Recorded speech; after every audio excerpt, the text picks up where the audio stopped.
안녕하십니까. 오늘은 10월 16일 토요일 아침입니다.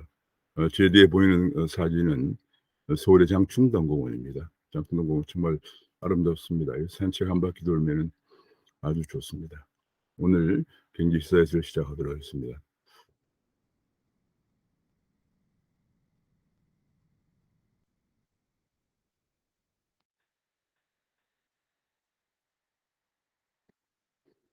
네, 귀에 쏙쏙 들어가도록 경제 기사를 쉽게 써드리는 명품 시사에서 10월 16일 아침입니다. 구독과 알림 설정을 부탁드립니다. 수도권의 이제 사적 모임 거리두기죠. 거리두기를 다수 완화를 했습니다. 근데 다음 주 월요일부터 18일부터 31일까지 적용되는 건데요. 대체로 보면 이제 수도권은 역시 4단계고 비수도권은 3단계인데 좀 모이는 숫자를 좀 더 백신 완료자는 8명을 더 모을 수 있다 하는 얘기고, 결혼식 같은 데서 백신 완료자 포함해서 250명까지 모일 수가 있고, 스포츠 대회나 스포츠 시설도 뭐 백신 완료자 포함해서 모일 수 있다, 그런 얘기입니다. 그런데 이제 이런 경우 이걸 10월 30일까지 적용을 하고, 거의 인제 10월 11일 첫주부터는 일상을 회복하는 위드 코로나로 가지 않을까 하는 것이 대체로 전망되고 있습니다마는, 중대본은 역시 좀 2주 동안 지켜본 뒤에 결정할 것이다, 그런 얘기를 했습니다. 그러나 대체로 좀 국민들의 피로도가 워낙 높아져 있기 때문에 11월부터는 이제 위드 코로나로 가지 않을까 생각을 하고 있습니다. 지금 뭐 대장동 게이트가 여전히 일파만파인데요. 특히 그 지난주 엊그제 김만배, 키맨인 김만배를 구속영장이 기각이 되면서 지금 난리가 났습니다. 지금 지금 김만배가 천화동인 1호의 실질적 소유주, 천화동인 2호는 김만배 부인, 천화동인 3호는 김만배 누나. 그래서 그리고 또 김만배가 머니투데이 법조 팀장을 하면서 법조계에 발이 넓어서 로비를 많이 하고 다니는 그런 사람인데, 이 사람의 구속영장이 기각이 되었다 하는 것입니다. 너무 정령하고 녹취록에만 의존하다 해서 김만배 영장 기각을 자초한 검찰이 자초했다는 지적도 있고요. 75억 뇌물 영장 기각, 이게 도대체가 무슨 말이냐? 수사팀이 무능해서 그러냐, 아니면 의도된 태만이냐, 이런 얘기까지 나오고 있습니다. 지금 뭐 여러 가지 얘기들이 많습니다. 성남시가 이제, 그리고 계좌 추적도 않고 하다가, 계좌 추적이란 기본인데 그것도 아니 지금 뇌물을 750억 내버렸는데 계좌 추적도 안 했다고 합니다. 계좌 추적 안 하면 엄청나게 많은 돈을 전부 현금으로 움직였다는 얘기니까 계좌 추적은 기본인데 그것도 안 하고 영장을 신청했다가 기각이 되니까 뒷북 수사를 하고 있다, 그런 얘기입니다. 한 4-5개월 전에 이미 FIU 금융정보분석원에서 이상 징후를 발견하고 통지를 했는데도 수사를 안 하고 있다가 지금도 계좌 추적도 안 한 상태에서 오직 녹취록 하나만 가지고 영장을 신청했다가 영장 기각당했다. 그러니까 이제 지금 성남시를 수사한다고 뒷북 수색을 하는데 지금 그것도 지금 현재 이미 성남시청을 하는데 열흘 전부터 소문이 파다했고, 시장실과 비서실은 빼놓고 한다, 뭐 이런 얘기입니다. 검사 수사의 ABC도 안 지켜지고 있다. 계좌 추적도 안 하고 시장실은 빼고 압수수색. 검찰의 수사에 ABC도 안 지켰다, 그런 얘기가 지금 나오고 있고요. 지금 더구나 이제 이것이 마치 김만배 영장을 기각되라고 청구한 듯하다 하는 그런 지적까지 나오고 있을 정도입니다. 판사가 계좌 추적했나 하니까 검사가 이제 막 시작할 것이다 라고 얘기를 했다고 합니다. 또 검사 앞에서 말을 바꿨다고 합니다. 검찰 내부에서도 부끄럽다, 그런 얘기를 했다고 합니다. 처음엔 현금 1억 수표 5억 얘기를 하다가, 김만배가 유동기 로비 관련해 처음에서 현금 1억 수표 5억 얘기했다가 영장 심사 때는 현금만 5억이었다, 뭐 이렇게 지금 말도 바꾸고요. 그러니까 제대로 좀 준비가 안 된 상태였다, 그런 얘기죠. 그런 가운데 이제 기각이 되니까 수사하는데 시장실과 압수수색하는데 시장실은 빼고 뒷북 수색을 하면서 검찰 수사의 ABC도 지키지 않고 있다는 게 검찰 내부에서 나온 얘기입니다. 검찰 내부에서는 지금 뭐 게다가 또 인제 지금 검찰총장이 지금 합병대 이후에 고문을 지냈다. 총장 되기 전에 고문을 지냈다. 이런 얘기가 나오면서 이것이 과연 윤리 위반이다 하는 문제가 제기되고 있습니다. 야당에서는 당연히 이런 경우에는 수사 지휘에서 배제되어야 된다 하는 주장을 하고 검찰 내부에서 창피하다 이런 말까지 나오고 있다고 합니다. 이게 뭐 김만배 영장 기각, 폰 압수수색 논란 등으로 볼 때 김호수 어 고문을 지낸 법률 고문을 지낸 김호수의 검찰팀으로 검찰총장 팀으로서는 안 된다는 지적이 계속 나오고 있습니다. 야당에서는 김호수 대장로서 손을 떼야 된다 이런 얘기가 나오고 있고요. 성남시 고문 변호사였거든요. 성남시 고문 변호사. 법조계에서도 검사 윤리 강령을 위배하고 있다 그런 얘기고요. 지금 언론에서는 계속 김호수 총장이 대장동 수사 지휘는 부적절하다 그런 얘기 좀 나오고 있습니다. 이재명은 대장동 공문에 최소 10차례 이상 서명을 했다. 한 얘기에 개입 대장동 개발 문건에 시장님 지시 관련 건입니다라는 메모가 있는 것이 계속 발견되고 있는 상황입니다. 이런데도 이 지금 이 이사 임기 때 자료를 삭제한 흔적이 나와서 성남시 국감이 방탄 국감이 될 것이다. 그런 될 전망이라는 얘기가 아직 나오고 있고요. 지금 자료가 삭제되고 대장동 개발 조성 원가 요구에 3,278억 원 부대 비용이 들어가는데 딸랑 A 보용지 한 장밖에 없다. 나머지 전부 핵심 증인도 줄줄이 거부하고 자료도 없다. 그런 얘기예요. 참 어이가 없습니다. 그러면서 30명 호화 변호인단을 거느리고 수임료 대납 의혹도 지금 뭉개지고 있는 그런 상황입니다. 결국은 특검만이 답이다. 특검도 이렇게 자료가 없는 속에서 이미 자료가 다 파기된 속에서 은폐되고 파기된 속에서 해결이 될지 정말 미지수인 그런 상황입니다. 성남동 뒷북 수색, 성남시청 뒷북 수색은 증거 인멸 시간을 벌어준 것밖에 안 된다. 결국은 검찰의 정치적 중립, 독립성 필요성이 이 기회를 통해서 커지고 있다는 걸 알게 됐다는 얘기고요. 이런 가운데 청년들, 2030 청년들이 분노해서 성남시에서 경기도청을 출발해서 국회까지 특검 도입 도보 행진을 한다는 보도가 나왔습니다. 이런 가운데 또 재미있는 기사가 실렸습니다. 어제 그 국감장에서 산업은행 총재 이동걸 총재가 대장동 폭리 뭐 이거 흔한 일이다. 이런 얘기를 했다고 합니다. 예컨대 뭐 의결권 보통주가 적은 경우에 큰 이익이 나면은 보통주를 가진 사람들에게 이익이 이렇게 수천억씩 돌아가는 것이 흔한 일이다. 이런 얘기를 했다고 합니다. 과도한 수익이 정상적 상식적이냐 하는 질문에 의원들의 질타에도 이 회장은 전체적인 사업 수익이 굉장히 크기 때문에 약간만 수익이 늘어나도 총규모는 늘어난다고 설명을 했다고 합니다. 이게 뭐 참 산업은행 회장이 이런 발언을 했더군요. 지금 미국에서 미국의 대부분 CFO라는 건 이제 Chief Financial Officer 그래서 이제 기업의 최고 재무 담당자죠. 앞으로 물류 대란이 계속 지속되어서 경기 회복이 더딜 것이다. 그런 견해를 내놨고요. 그런 가운데 바이든 대통령이 물류 대란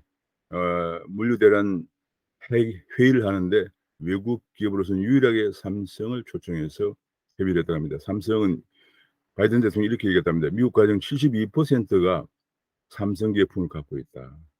그래서 삼성에 도움을 요청을 했는데 삼성도 화답을 했다고 합니다. 자, 적극적입니다. 우리나라 대통령들 문재인 정부가 하는 거는 완전히 다릅니다.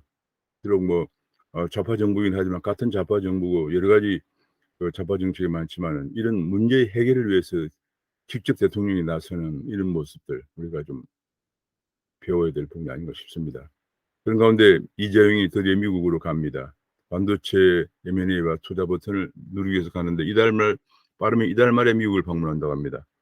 파운드리 신규 공장 부지를 결정하고 한다고 합니다. 그런데 그런 경우에 그렇게 삼성에 이제 투자를 해서 미국 신공장으로 TSMC 주객 발판을 마련하려고 하는데 여기에 하나 주목을 받는 것이 공장에 들었을 텍사스 테일러시에 파격적인 혜택을 줄 준비가 다 끝났다. 라고 얘기하기도 합니다. 예를 들면 재산세를 30년간 최대 92.5% 환급해 주겠다. 파격적인 인센티브를 이것저것 많이 제시하고 있다. 그런 얘기입니다. 참 대단합니다. 미국이라는 데는 이렇게 일자리를 만들어내기 위해서 기업을 유치하기 위해서 파격적인 인센티브를 제시합니다.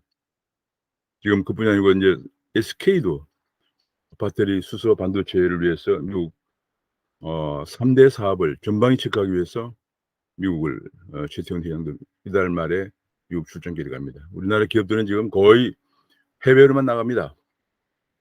탈출렛입니다. 왜냐면 국내에서 이런 게 전혀 파격적인 혜택이나 무슨 뭐 그런 거는커녕 계속 기업을 옥죄는 법들만 계속 강화되고 있기 때문에 국내 기업을 할 수가 없죠. 그러나 바이든의 지지율이 계속 떨어지고 있죠.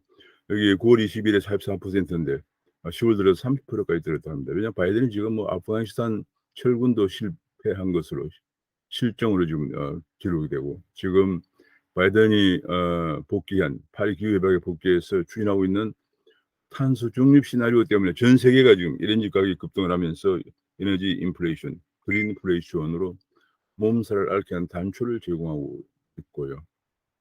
지금 바이든이 여러 가지 정책들이 또 글로벌 법인세라고 그래서 미국이 법인세를 올리려니까 다른 나라는 안 올리면은 미국만 손해를 보니까 미국 기업들이 해외로 또 나가니까 다른 나라도 최저 한세율을 법인세를 만들자 또 이런 얘기를 해 가지고 전 세계를 완전히 지금 휘젓고 있고 뭐 여러 가지 지금 문제가 많이 대두되고 있는 상황입니다.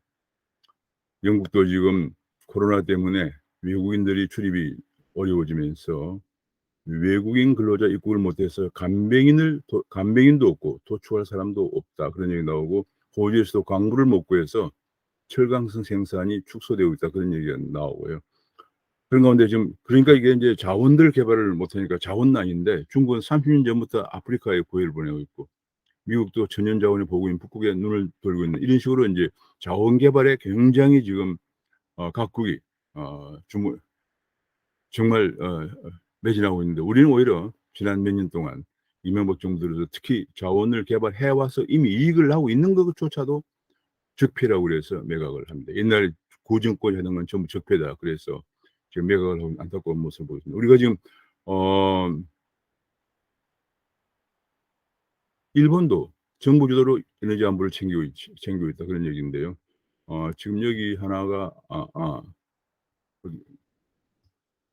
정말 그런데 지금 현재 그 니켈 가격이 배터리에 들어가는 니켈 가격이 천정부지로 치솟고 있습니다. 근데 우리는 니켈 광산을 마다가스카르에 있는 니켈 광산을 지금 매각을 했습니다. 안타깝습니다. 아 지금 이제 주택 쪽으로 보면 오피스텔 가격이 3 분기에 상승률이 껑충 올랐습니다. 지금 주택 쪽에서 대출이 막히자 전세가 오른 만큼 월세를 얹어 주거나 계약을 취소하는 사태도 속출하고 있다. 지금 한 가지 주목되는 점이 아파트 매수세가 다소 줄고 있다 그런 얘기입니다. 지금 9, 10, 11월 들어서 아파트 수급 지수가 매매 수급 지수가 물론 100은 넘었지만은 6월 달에 비해 소폭 하락하고 있는 그런 모습을 보이고 있다. 그리고 그래서 지금 최근에는 이번 15 일에는 100 밑으로 떨어졌다고 합니다. 그래서 15 일에 처음으로 97.8로 들어가서 아주 작은 소폭이지만은 팔겠다는 사람이 사겠다는 사람을 넘어섰다 그런 얘기인데요. 이것이 한 변곡점이 될 것인지는 지켜봐야 되겠습니다. 오는 19 일이면 다음 주면 19 일부터 집 매매 수수료가 싸진다. 10억 짜리 집이면 900만 원 수수료에서 500만 원 싸진다는 그런 보도가 나왔습니다. 한국은행은 집값 상승이 부채 증가를 유발하는데 이게 너무 빠르다 그런 얘기고요. 결국은 집값이 올라서 가계빚이 급증을 하고 있기 때문에 물가가 지금 6 개월 연속 2%대를 지속하면서 곧 3%대 상승까지 우려되기 때문에 다음 달에 금리를 올릴 수밖에 없다. 그런 이주열 총재의 발언이 있었습니다.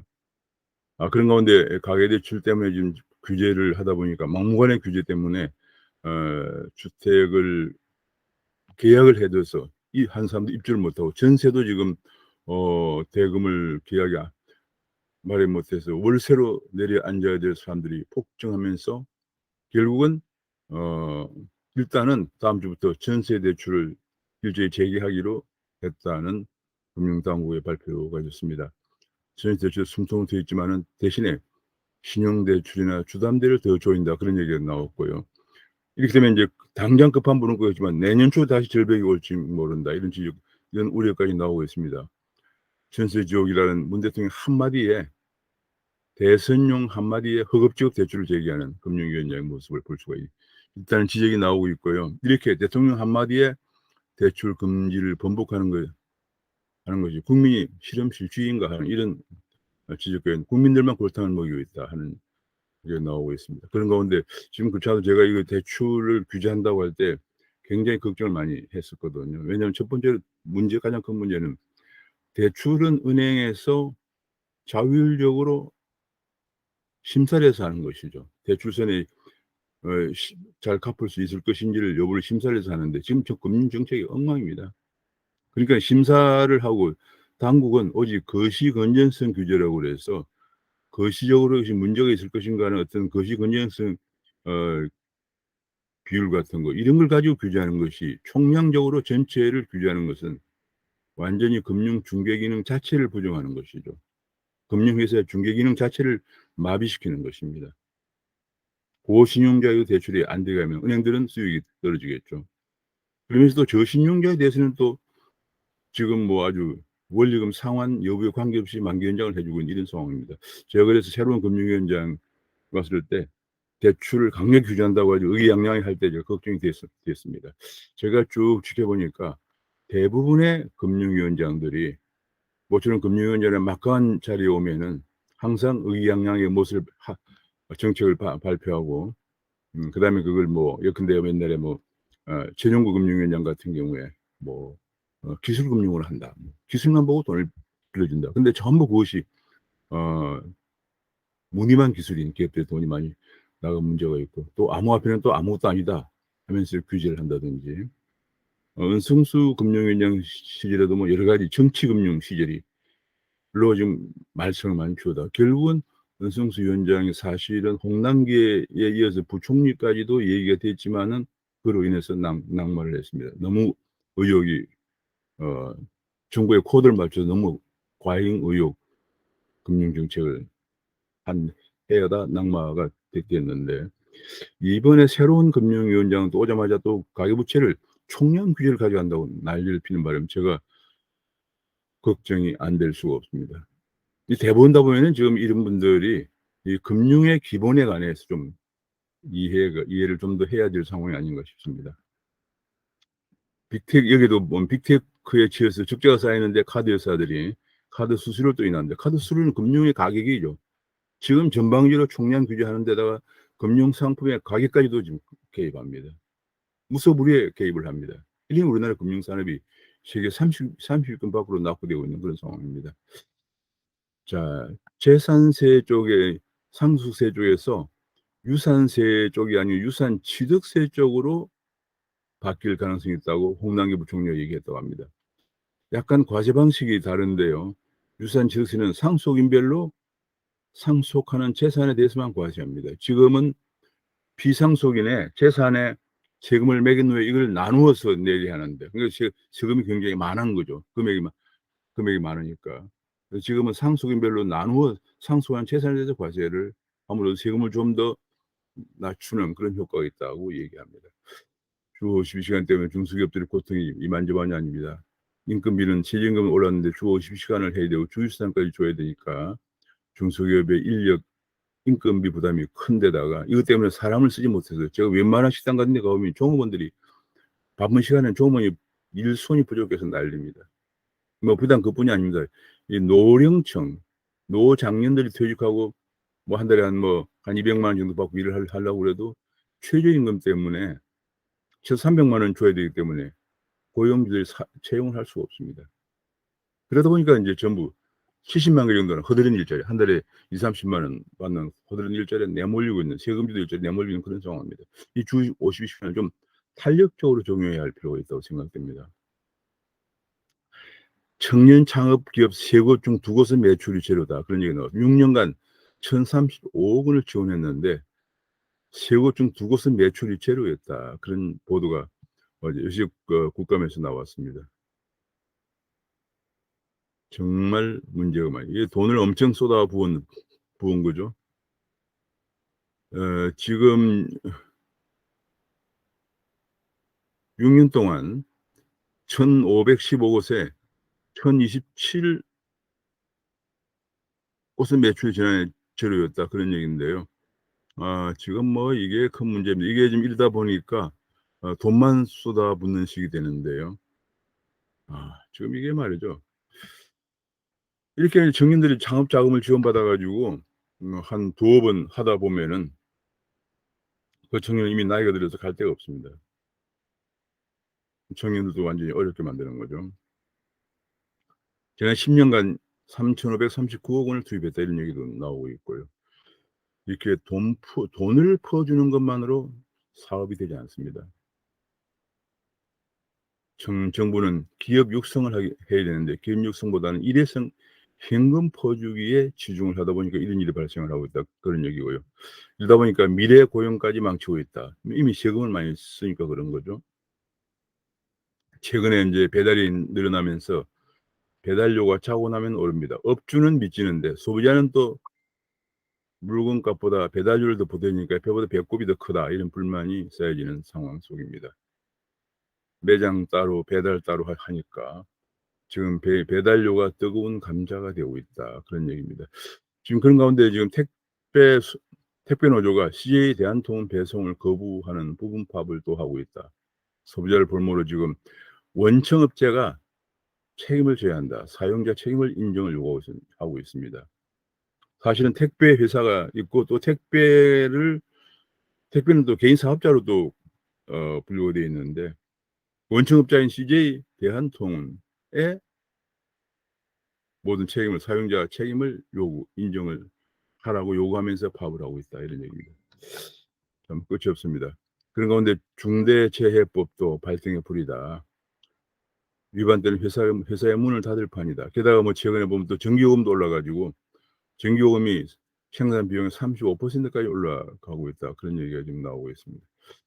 지금 뭐 기업 환경은 계속 악화됩니다. 미국처럼 이렇게 파격적인 지원 이런 건 상상도 못 하고요. 지금 선거를 앞두고 부울경 메가시티를 만든다 이런 얘기가 또 나왔습니다. 뭐 선거를 앞두고 만들긴 하는데 지금 부울경 메가시티는 어떤 면에서는 지역 발전을 위해서 바람직한 측면도 있습니다. 너무 수도권 집중을 이런 식으로 발전을 하는 뭐 인센티브를 줘야 되겠죠.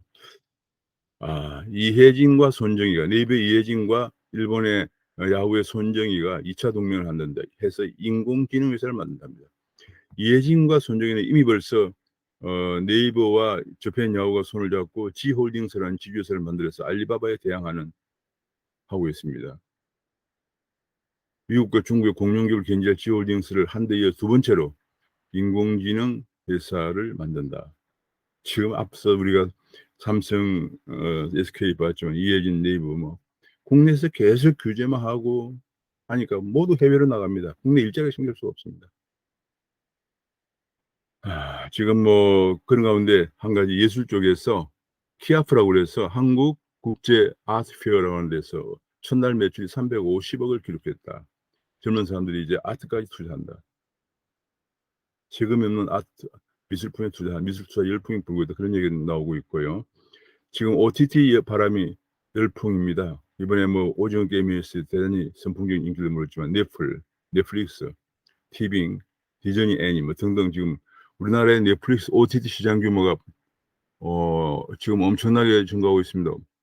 이게 지금 OTT 시장 규모 크게 증가하고 있는데 넷플릭스 하나만 하더라도 거의 910만 명 가입자가 있고 나머지는 대개 300만, 200만입니다. 넷플릭스가 또 거의 과점적인 그런 모습을 보이고 있습니다. 그런 가운데 최근에 아침에 보도에도 주목되는 것 중 하나가 30대의 귀농이 13% 증가하다 하고 있다. 창업하듯이 첨단 영업에 몰두하고 있다. 그런 얘기인데 입니다. 제가 보기에는 상당수가 굉장히 바람직한 얘기인데 문제는 이 재원들이 거의 정부가 지원을 해 주고 있다는 데 또 문제가 있겠습니다. 뭐 정부 지원해서 성공하면 다행인데 앞에 아까 청년 창업해 가지고 뭐 5천만 원 정도씩 지원해 주는데 3분의 2가 지금 문을 닫고 있다. 5년간 매출이 제로다. 이것보다는 이것이 오히려 나을지 모르겠습니다. 모든 게 정부가 돈이 없으면 지금 지원 안 하면 안 되는 그런 상황. 어쨌거나 지금 농촌 귀농이 청년 귀농이 늘고 있다는 것은 또 하나의 새로운 모습이 되겠습니다. 지금 보니까 그래서 작년에 30대 이하 귀농이 작년에 말로 1,300 명인데요. 지금 최근에 2020년에 들어서 도시 청년이 농촌으로 가는 비율이 지금 농촌에서 도시로 가는 것보다도 크게 반전되고 있는 그런 모습을 보이고 있습니다. 어떤 면에서는 뭐 농촌이 이렇게 젊은 사람들이 많이 모여서 지금 농촌에 뭐 어떤 데는 1년 내내 출산하는 아동이 한 명도 없는 지역도 있죠. 바람직하다고 생각을 합니다. 지금 그런 젊은 사람들이 가다 보니까 스마트팜이 또 확산되고 있고요. 스타트업 회사도 들어가고 있고 그렇습니다.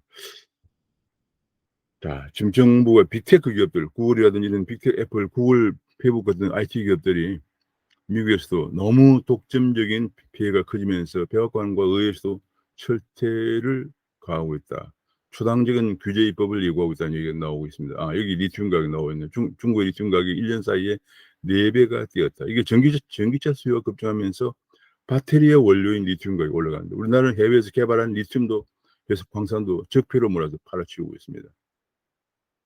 그런 가운데 미국과 일본과 인도, 호주가 동맹을 하고 있는 쿼드는 국방뿐이 아니고 중국의 히트로 독점을 깨자고 자원 동맹까지도 지금 하고 있다. 그런 얘기가 나왔습니다. 호주는 인도와 광물 투자 확대 협약을 체결했다. 그런 얘기가 나왔습니다. 한국에서 국가 핵심 산업 특별법이 발의 예정인데 지금 벌써 9개월이 됐습니다. 반도체 특별법을 만든 9개월 동안 지금 안 하고 있는데 이번에 그걸 좀 더 넓혀서 국가 핵심 산업 특별법이라고 했는데 반도체 배터리 공장의 전력과 용수 비용을 국가가 된다 이런 얘기가 나왔습니다. 가장 중요한 것은 지금 외국에서는 반도체 중요한 짓인데 2년밖에 안 걸리는데 우리는 지금 9년씩 걸린다고 합니다. 7년이 뭐에 소비되냐면 7년이 걸린다고 합니다. 이게 지금 뭐 때문에 그러냐. 지역 주민들의 민원 때문에 그렇습니다. 이런 부분을 해결해 주는 것이 가장 중요합니다. 코스피가 오랜만에 2주 만에 장중 3,000선을 회복을 했습니다. 장중 3,019까지 올라갔습니다. 반면에 환율은 좀 떨어졌군요. 한숨은 돌렸지만 추가 반등은 글쎄다. 지금 경기가 안 좋아지면서 그런 보도가 나왔고요. 그런 가운데 23%를 하락했던 9월 한 달에 23% 하락했던 카카오뱅크도 지금 올라가고 있다. 그런 얘기 나오는데 최악의 시절은 지난 것인데 앞으로 금리가 올라갈 것이기 때문에 밝은 전망을 하기는 힘들다. 그런 것이 대부분이고요. 지금 비트코인 쪽에서 미국 그 증권거래위원회에서 비트코인 선물이 다음 주에 승인될 것이라는 보도가 나왔습니다. 그러면서 지금 비트코인 가격이 계속 올라가고 있고요. CBDC도 한국은행 내년 2월 달 중국이 CBDC를 상용하는데 한국도 2년 내 발행을 할 것이라는 한국은행 발표가 있었습니다. 그런 가운데 지금 비트코인 가격이 이런 분위기로 지금 현재 7만 달러까지 올라갔습니다. 아침 제가 조사해 보니까 지금 비트코인 가격이 6만 1,000달러, 6만 1,000달러까지 올라갔고요. 한국에서는 7,500만 원까지 올라갔습니다. 6만 달러까지 올라갔는데 지금 어떤 언론에서는 뭐 10만 달러 고지를 찍을 것인가 이런 얘기까지 나오고 있는데 지금 10만 달러까지 가는 것은 조금 전망하는 건 조금 무리가 있지 않나 싶은데 길게 보면은 뭐 가능성도 없지는 않다 봅니다. 왜냐면 첫째로는 지금은 이제 비트코인 ETF가 굉장히 파괴력이 있을 거고요. 또 내년 2월 달 중국 CBDC를 발행을 하면은 드디어 많은 사람들이 암호화폐 또는 가상화폐에 대해서 인식을 새롭게 하게 될 것이고 또 한 가지 중요한 것은 미국 금리 인상 등 금융 위기가 가까워지고 있다는 겁니다. 금융 위기 시에는 비트코인이 안전자산으로 인식이 되기 때문에 가격이 좀 올라갈 가능성, 많은 사람들이 수요를 하면서 가격이 올라갈 가능성이 있다 이렇게 보여집니다. 지금 현재 6만 1,000달러 정도인데요. 전에 중국이 규제를 해서 떨어졌다가 3만 달러까지 떨어졌다가 6만 1,000달러가 올라갔는데요. 그 전에가 전고점이 6만 4,000달러 수준입니다. 그러니까 전고점 돌파할 것으로 보여지고요. 문제는 얼마까지 올라갈 것인가 하는 것이 이제 주목이 되고 있는 그런 상황입니다. 지금 어제 처음으로 기시다 일본 총리가 취임한 후 처음으로 문 대통령과 첫 통화를 했는데, 역시 강제징용이나 이런 것이 어 기시다는 한국서 적절히 대응을 해야 된다 해서, 역시 뭐 어떤 좀 긍정적인 그런 합의서는 이끌어내지 못하는 수평을 갔다, 이렇게 보여집니다. 지금 한국 내에서 기본소득 중장기적으로 소비자 효과를 줄 수 있다. 물론 당연히 기본소득은 너무 인제 많이 올라가면서 오히려 다른 많은 실업자가 생기면서 소비자 효과가 자체적으로 줄 수밖에 없고요. 또 한 가지는 인제 지금 그 여당의 후보가 기본소득에다 기본대출, 뭐 기본주택 뭐 막 꺼내 놨는데, 기본대출, 지금 기본대출에 관해서는 한 사람당 1,000만 명만 지금 준다고 하더라도, 지금 20대 이상 인구가 4,300만 인데 한 사람당 1,000만 명씩 주면은 규모가 431조 달러예요. 도대체 재원도 문제지만 이것을 또 담당해야 할 은행들의 부담이, 저금리를 줘야 하기 때문에 신용 여부 상관없이 은행들의 부담, 이런 것들이 지금 정말 예상이 되면서 오히려 다른 부분에서 그만큼 재원을 잠식해서 일자리가 줄어들겠죠. 투자가 줄면서 일자리가 줄어드는데 소득 주도 성장의 재판이 될 우려가 있다, 그런 지적이 나오고 있습니다. 그런 가운데 또 지금 뭐 계속 이재명 후보는 기본소득, 기본대출, 기본주택, 기본 시리즈를 계속 내놓고 있으면서, 심지어는 한국이 세계 최초로 기본소득을 도입하는 나라가 될 것이다 기염을 토하고 있지만은, 그리고 부작용이 크다는 지적이 지금 나오고 있고요. 또 대장동 게이트 후폭풍 때문에 이재명 지지가 50대, 그리고 서울 중도에서 10% 안팎 빠지고 있다, 그런 지적이 나오고 있습니다. 그런 가운데 보수 쪽에서도 새로운 신보수의 모습이 안 보인다. 지금 4명이 지금 경합을 하고 있습니다마는 건설적인 국가 장래에 대한 비전과 정책을 내놓는 부분이 적다는 것이 안타깝습니다. 윤석열마저도 30%대 박스권에서 갇히고 있다, 그런 얘기고요. 다음 대선은 최선을 뽑아야 되는데 차악 선택이 강요되고 있다는 그런 지적까지 나오는데, 이 코로나를 거치면서 많은 실업자가 등장하면서 유럽이 좌양자하고 있다는 그런 보도도 나오고 있습니다. 지금 뭐 여러 가지로 지금 아침에도 보면은 이 우리나라는 지금 기업들이 계속 해외로 나가고 있다는 것이 주목이 되고 있습니다. 뭐 삼성, SK, 뭐 현대차 할 것 없이 네이버 심지어는. 그러다 보니 국내에서 일자리, 청년들이 가고 싶어하는 양질의 일자리를 제공하는 대기업이 계속 해외로만 탈출하고 있습니다. 어제 어떤 보도를 보니까 우리나라에서 대기업에서 만들어내고 있는 300 이상 대기업에서 만들어내는 일자리 비중이 10% 밖에 안 된다는 얘기예요. 그래서 거꾸로 중소기업을 더 육성해야 된다, 이런 얘기가, 90% 일자리를 만들어 주고 있는 중소기업을 더 육성해야 된다, 이런 얘기 나오는데 저는 좀 생각이 다릅니다. 미국에서는 250인 이상의 기업에서 만든 일자리가 약 40%까지 됩니다. 그 얘기는 뭐냐면 미국이 양질 일자리가 많다는 얘기죠.